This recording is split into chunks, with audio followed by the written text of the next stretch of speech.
Olá! Hoje a gente vai mergulhar de cabeça numa questão fundamental das relações internacionais. As diferentes lentes, sabe? As diferentes maneiras que a gente tem para enxergar o que acontece no mundo.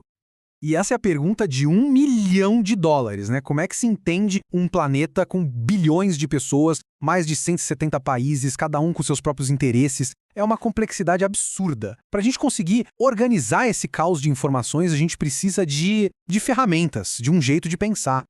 E é exatamente aí que a teoria entra. Olha só o que o Michael Banks diz. Teoria e realidade não são opostos. Muito pelo contrário, uma não existe sem a outra. A teoria é, na verdade, um mapa que a gente usa para navegar no mundo real. Sem o mapa, a gente fica completamente perdido.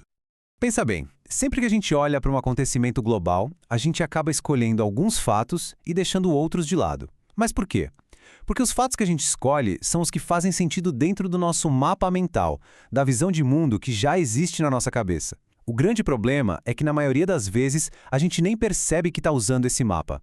E é por isso que a teoria é tão, mas tão importante. Ela basicamente nos obriga a colocar esse mapa na mesa, sabe? A olhar para ele e entender quais são as nossas premissas, o que a gente está assumindo como verdade. No mundo das ciências sociais, esse mapa mental tem um nome mais chique: paradigma. Um paradigma é isso, uma grande estrutura de pensamento. É ele que diz pra gente o que é relevante, quem são os jogadores mais importantes no tabuleiro mundial e, principalmente, quais são as regras do jogo. Bom, no campo das relações internacionais, a conversa toda acabou se organizando ao redor de 3 grandes paradigmas. E o mais interessante é que cada um deles oferece uma fotografia completamente diferente do mundo. Então, vamos dar uma olhada em cada um. Ok, olha só que legal esse resumo. Para entender cada visão, a gente pode pensar em uma imagem. O realismo imagina o mundo como uma mesa de bilhar, onde os países são as bolas batendo umas nas outras. Já o pluralismo vê tudo como uma imensa teia de aranha, cheia de fios conectando todo mundo. E o estruturalismo, a imagem é de um polvo, com um centro poderoso e tentáculos que alcançam as áreas mais fracas. Guardem essas metáforas, porque elas são a chave para entender tudo. Vamos começar pelo vovô de todos, o mais tradicional e que dominou o debate por muito tempo: o realismo. Essa é aquela visão clássica, super focada no papel dos estados. E a metáfora das bolas de bilhar aqui é simplesmente perfeita. Para um realista, o que importa mesmo são os estados. Ponto. Eles são vistos como unidades sólidas, soberanas, que não tem ninguém acima deles para mandar. A política mundial, então, nada mais é do que o resultado do choque entre essas bolas na mesa de bilhar global. Então, para resumir a ópera, para o realismo, os únicos atores que contam são os estados. O que move o mundo é a busca por poder e segurança. E o objetivo de quem analisa por essa lente é um só: entender por que os estados fazem o que fazem. Simples assim.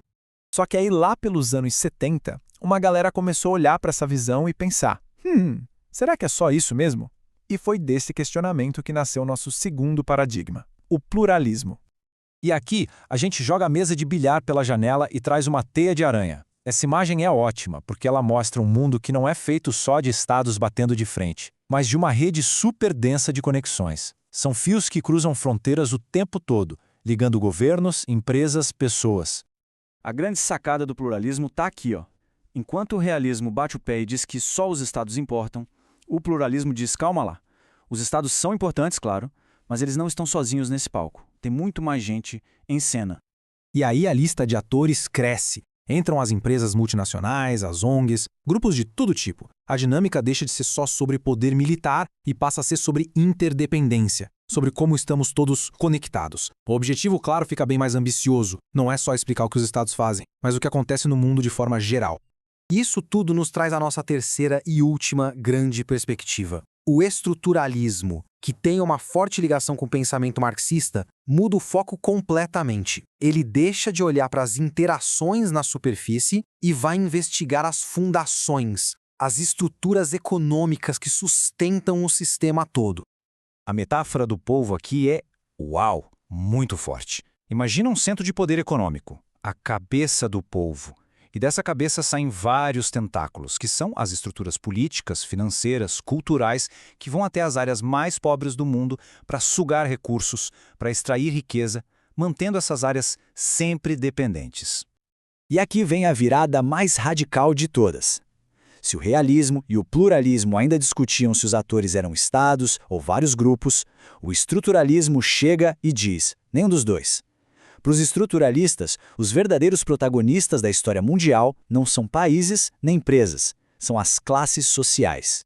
Então, na visão estruturalista, no fim do dia, tudo se resume à economia. A grande força que move o mundo é o capitalismo. E o objetivo principal de quem analisa por essa ótica é um só: entender e expor o abismo que existe entre ricos e pobres, usando palavras como exploração e dependência para explicar como o sistema global funciona. Certo. Então, a gente tem aqui 3 jeitos bem diferentes de ver o mundo.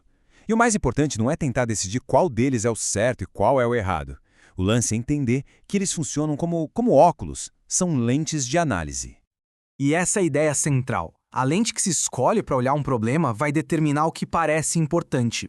Ela define as perguntas que vão ser feitas, as causas que vão ser apontadas e, claro, as soluções que vão ser propostas. Vamos pegar um exemplo prático. Imagina um novo acordo comercial. Alguém com a lente realista vai na hora se perguntar sobre poder. Tá, mas quem ganha mais com isso? Como isso muda o equilíbrio de forças entre o país A e o país B? Já quem usa a lente pluralista vai olhar para o mesmo acordo e fazer outras perguntas. Ok, além dos governos, quem mais está metido nisso? Quais empresas estão fazendo lobby? Que ONGs estão protestando? Quem mais está influenciando o resultado? É olhar para toda a teia. E por fim, a pessoa com a lente estruturalista vai fazer uma pergunta ainda mais de base, mais profunda. Esse acordo é só mais um tentáculo do povo? Ele vai aprofundar a dependência dos países pobres ou ele ajuda a mudar essa estrutura de exploração? Deu para ver que isso aqui não é só teoria de livro, né? Essas visões moldam o jeito que políticos, diplomatas e todos nós entendemos o mundo e agimos nele. Então fica a reflexão. Quando a gente olha para as notícias, qual dessas lentes parece ser a mais comum? E, talvez mais importante, o que será que essa lente dominante acaba escondendo da nossa vista?